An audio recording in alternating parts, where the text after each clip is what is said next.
Merci, Monsieur Aubert. Oui, alors j'ai une position personnelle qui est légèrement différente de celle de mes collègues, puisque je suis pour l'exploration des gisements de pétrole de schiste et pas de gaz de schiste, pour des raisons qui tiennent à la nature des réserves et à la capacité. Mais je voudrais quand même pointer, Madame le ministre, que je ne comprends pas votre argumentation.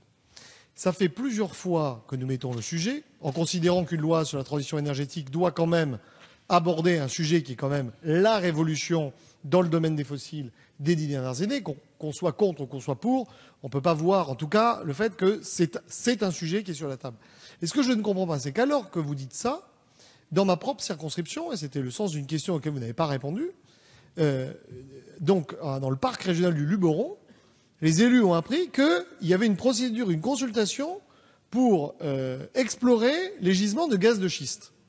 Alors, vous comprenez bien que je ne comprends pas votre argumentation, parce qu'à Paris, vous me dites, il n'y aura jamais, c'est fini, passer, circuler, il n'y a rien à voir. Position que je peux comprendre.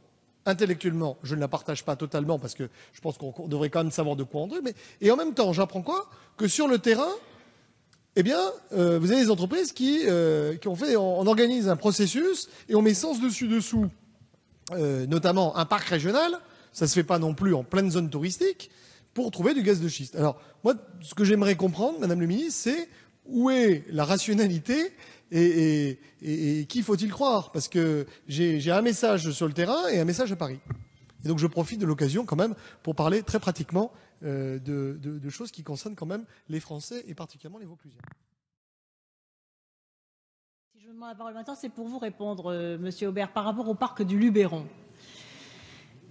Que se passe-t-il sur le parc du Luberon? Voilà une demande de permis qui remonte à 2010, 2011 exactement, plus exactement. Oui, c'est ça, 2011, qui a été instruite, sur laquelle il y a eu en effet publication, comme c'est d'usage dans la procédure administrative, d'un arrêté, donc qui a été mis sur le site en consultation. La consultation, d'ailleurs, s'achève, je crois, normalement le 11 octobre.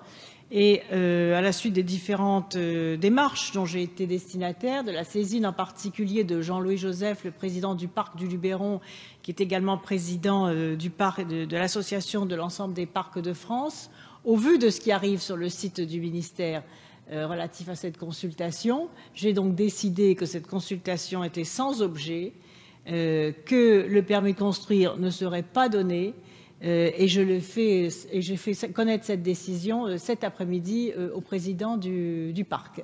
Donc voilà la décision que j'ai prise au vu de la réalité du dossier, au vu des différentes objections. Je considère qu'il est absolument incompatible de faire des forages dans un cœur de parc naturel régional.